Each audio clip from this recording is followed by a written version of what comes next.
복음과 함께 고난을 받으라. 8절에 있는 말씀이죠.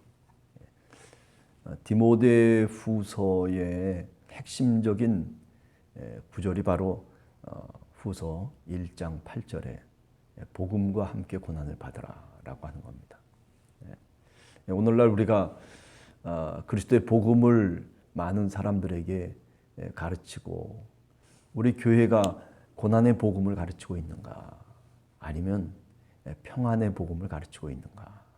오늘 이야기하는 이 복음의 기준 속에서 본다면 우리 교회는 어디에 위치해 있는지, 그 위치의 좌표가 어디 있는지를 우리가 한번 점검하면서 우리가 어떻게 복음의 선포자로서 또는 교회가 과연 복음의 주체로서 어느 자리를 이야기하고 또 어느 자리로 나가야 되는지에 대한 답이 오늘 읽은 본문에 있다라고 생각이 되어집니다. 자, 그래서 오늘 1장 1절에서부터 2절까지는 인사말이라고 얘기할 수 있겠죠. 그러나 그 인사말이 평범한 인사말은 아니다. 저는 그렇게 생각을 합니다. 여기 하나님의 뜻으로 말미암아 사도가 되었다. 하나님의 뜻. 우리가 사도행전 9장을 보면 여러분들 잘 아시는 대로 사도 바울이 교회를 핍박했던 사람 아닙니까? 스데반이 돌로 맞아 죽는 그 순간에도 가표를 던지며 교회를 박해했던 바로 그 장본인이 사도 바울이거든요. 그런데 그 다메섹 도상에서 부활하신 그리스도의 음성을 듣고 그분을 만나죠. 너는 이방인의 사도로 내가 부름을 받았다. 네가 왜 나를 핍박하느냐. 교회를 핍박하는 자에서 복음을 전하는 자로 바뀌어지는 거죠. 교회에 충성된 일꾼으로서 선교의 사역을 끝까지 순교의 순간까지 감당하는 사람이 누구냐면 사도 바울이라, 이렇게 말씀드릴 수 있습니다. 그런데 그 사건의 모든 것들은 얼마 있으면 죽을지도 모르는 자신의 삶을 마감하는 그때에 이렇게 하나님의 뜻으로 말미암아 내가 사도가 되어졌다라는 말을 고백하고 있는 거죠. 그런 면에서 조금 더 우리가 깊이 사실은 묵상해야 될 구절이다, 이렇게 생각을 해보게 됩니다. 하나님의 뜻으로 말미암아. 그죠? 그러니까 어찌 보면 사도 바울이 일평생 살아가면서 유대교의 열심을 갖고 유대교에 몰입해서 살아갔던 사람, 교회를 박해하고 하나님의 뜻을 저버리면서 유대교라고 하는 교리와 그 교훈이 진리로 알고 살아갔던 사도 바울이었잖아요. 그런데 하나님의 뜻으로 말미암아 이제 사도가 됐다라는 거죠. 그 전까지는 그렇다면 어떤 겁니까? 그 전까지는 하나님의 뜻대로 산 것이 아니라 사실은 내 뜻대로 살았다라고 하는 거죠. 믿음의 삶을 살면서도 어떤 때는 이렇게 내 뜻대로, 하나님의 뜻대로 이리 갔다 저리 갔다, 우리가 시계의 추가 움직이듯이 우리 마음도 우리 심령도 그렇게 오락가락 할 때가 많은 것이 사실 우리의 일생의 삶입니다. 그럼에도 불구하고 우리가 하나님의 뜻으로 말미암아 내가 오늘 또 이 자리에 있습니다 라고 하는 이런 고백이 굉장히 중요한 고백이죠. 과거가 어떠했느냐, 또 미래가 어떻게 될 것이냐 라고 하는 이런 불확실성 속에서 우리 스스로 자기 자신의 좌표를 그리는 것이 아니라 내가 오늘 현재 어떻게 하나님을 고백하고 있느냐, 우리 주님을 어떻게 오늘 또 고백하며 내 삶을 어떻게 오늘 또 하나님 앞에 말씀할 수 있느냐라고 하는 것이 중요한 것이죠. 그런데 오늘 사도 바울은 하나님의 뜻으로 말미암아, 모든 것이 하나님의 은혜입니다. 내가 나 된 것은 하나님의 은혜로 이렇게 된 것입니다라고 하는 고린도전서 15장에 나오는 바울의 고백과 오늘 일맥상통한다, 이렇게 말씀드릴 수가 있습니다. 그런데 그 하나님의 뜻이 뭐냐면은 그리스도 예수 안에 있는 생명의 약속대로, 약속을 따라서라고 하는 말이에요. 영원한 생명을 주려고 하는 것이 하나님의 뜻이었어요. 누구를 통해서입니까? 예수 그리스도 우리 주님을 통해서. 그분의 십자가의 죽음과 그리고 그 부활로 이루어진 구원의 완성, 구원의 사건이라고 하는 것은 결국에는 우리들에게 썩어질 삶을 주려고 하는 것이 아니라 영원한 생명을 약속으로 우리에게 주기 위한 것이죠. 그리스도 안에 있을 때 비로소 우리가 생명의 약속을 받을 수 있고 그리스도 예수 안에 있을 때 우리가 구원의 약속을 하나님으로부터 분명하게 깨달아 알고 믿게 되는 것입니다. 사실 생각해 보면 구약의 예언자들을 통해서 하나님이 그리스도 예수의 탄생을 약속하셨습니다. 영원한 생명을 하나님이 그리스도 예수 안에서 우리에게 주시기를 원하시는 그것이 바로 뭐냐면 하나님의 뜻이죠. 그런 하나님의 뜻으로 말미암아서 내가 사도가 됐다라고 하는 말은 그렇기 때문에 그 복음을 내가 전하고 그렇기 때문에 그 복음을 위해서라면 내가 내 목숨까지도 복음을 위해서라면 고난까지도 나는 감내하겠다라고 하는 그런 철저한 신앙심을 오늘 인사말 속에서 사실은 사도 바울이 디모데에게 얘기하고 있는 거죠.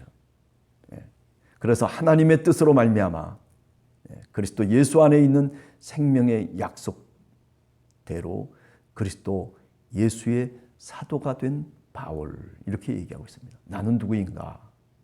나는 어떤 사람인가? 나는 누구라고 얘기할 수 있고 나는 누구라고 소개할 수 있는가? 저는 오늘 이 새벽에 여러분들은 여러분 자신을 어떻게 다른 사람에게 소개하겠습니까?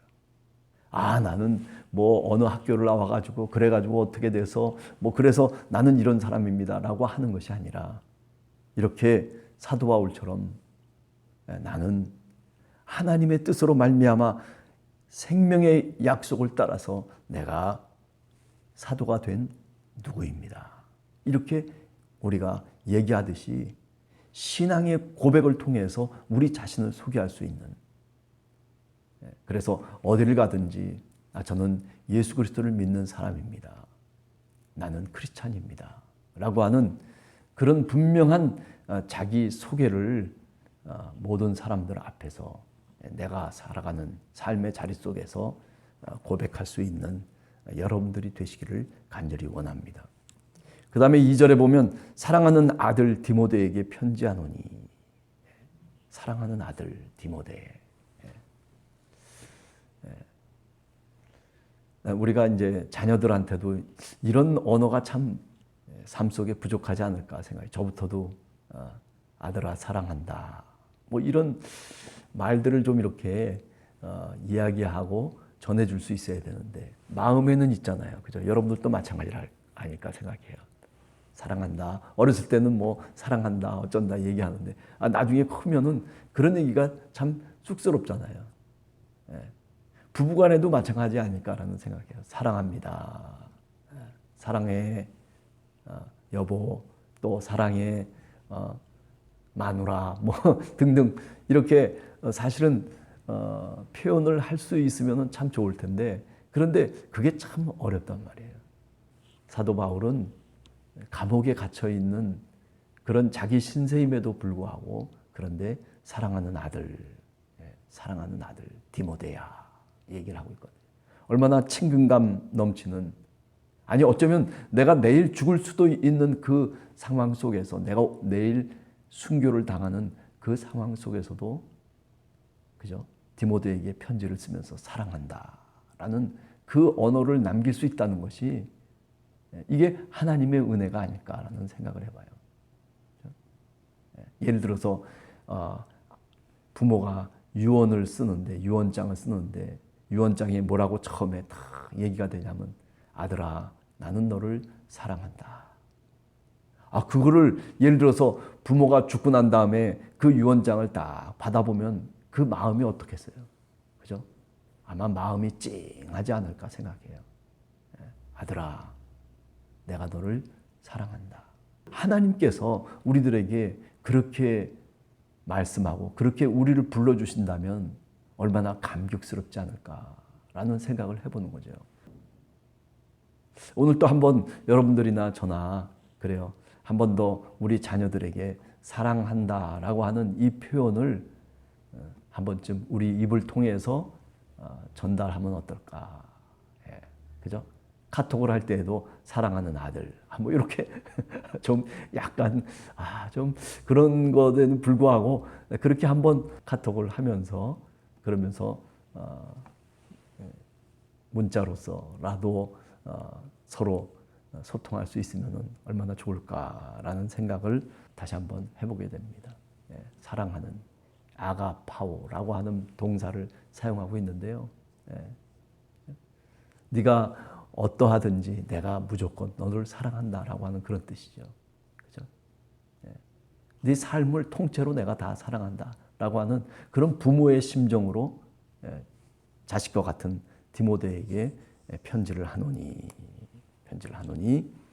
그 다음에 뭐라고 얘기하고 있냐면 은혜와 긍휼과 평강이 내게 있을지어다. 보통은 사도 바울이 은혜와 평강이 너에게 있을지어다 이렇게 얘기해요. 그런데 여기는 긍휼을 집어넣었어요. 긍휼. 이게 헬라 말로는 엘레오스라고 하는 이 말인데 긍휼. 어찌 보면 동정심일 수도 있고 자비심일 수도 있고 그리고 컴패션 뭐라고 해야 될까요? 같이 공감하는 거죠. 같이. 그러니까 이 긍휼이라고 하는 것이 이 속에 딱 가운데 들어가 있다라고 하는 거예요. 이 평소에 잘 쓰지 않는 언어입니다. 그런데 사도 바울이 지금 디모데를 향해서 은혜와 평강이 있을지어다라고 하는 그 말 사이에다가 늘 썼던 말 사이에다가 이 긍휼이라고 하는 말을 사용하고 있다라고 하는 거예요. 참 어떻게 보면 애틋한 그런 감정을 지금 디모데에게 표현하고 있다라고 생각해. 이 긍휼이라고 하는 말 자체가 내 마음이 이렇다. 네가 힘들고 그리고 네가 복음을 위해서 고난을 당하고 네가 나를 대신해서 그야말로 곳곳을 뛰어다니면서 그죠?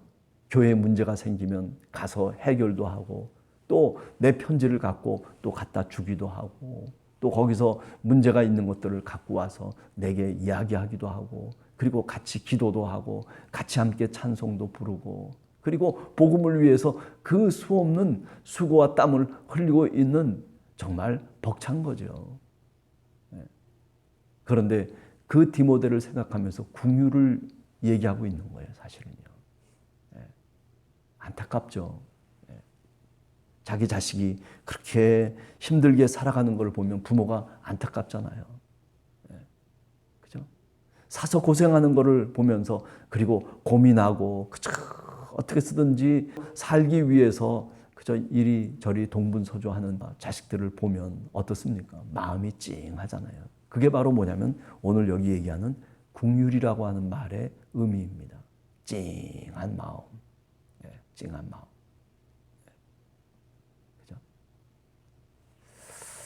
예, 오늘은 이렇게 1절, 2절을 한번 이렇게 저렇게 생각을 해봤어요. 사도 바울은 어떤 사람입니까? 찡한 마음을 갖고 있는 사람이에요. 그리고 그것을 표현할 줄 아는 사람. 사랑한다, 디모데야 라고 하는 그 표현 방식이 물론 편지를 통해서 얘기하고 있는 것임에 틀림없지만은 그러나 그 마음속에 있는 것을 표현할 줄 알았던 사도 바울. 우리들도 좀 이렇게 표현할 줄 아는 교회 속에서도 사랑합니다. 감사합니다. 모든 게 다 하나님의 은혜입니다. 뭐 이런 언어들을 우리가 자주 사용할 수 있으면 좋겠다라는 생각을 해요. 오늘 또 그저 엘리베이터에 혹시 사람을 만나면 한 번 더 인사하면서 반갑습니다. 이렇게 한번 인사를 할 수 있는 그런 마음의 여유가 우리들 속에 있었으면 좋겠다라는 생각을 오늘 또 해보면서 그래요. 하나님께서 하나님의 뜻대로 하나님의 뜻으로 말미암아 우리를 하나님 자녀 삼아 주셨어요. 예수 그리스도 안에서 우리가 부족한 사람들이고 아무것도 갖고 있는 것이 없는 사람인데도 불구하고 우리를 하나님의 자녀 삼으신 그 하나님의 뜻을 우리가 오늘 또 다시 생각하면서 내가 이 땅에서 어떻게 살아갈 것인가, 내가 일평생 동안 하나님이 부르시는 그 순간까지 어떤 모습으로 어떤 신앙인으로 내가 살아가야 될지를 한 번 더 깊이 기도하며 묵상하는 그런 하루가 되시기를 간절히 소원합니다. 같이 기도하겠습니다.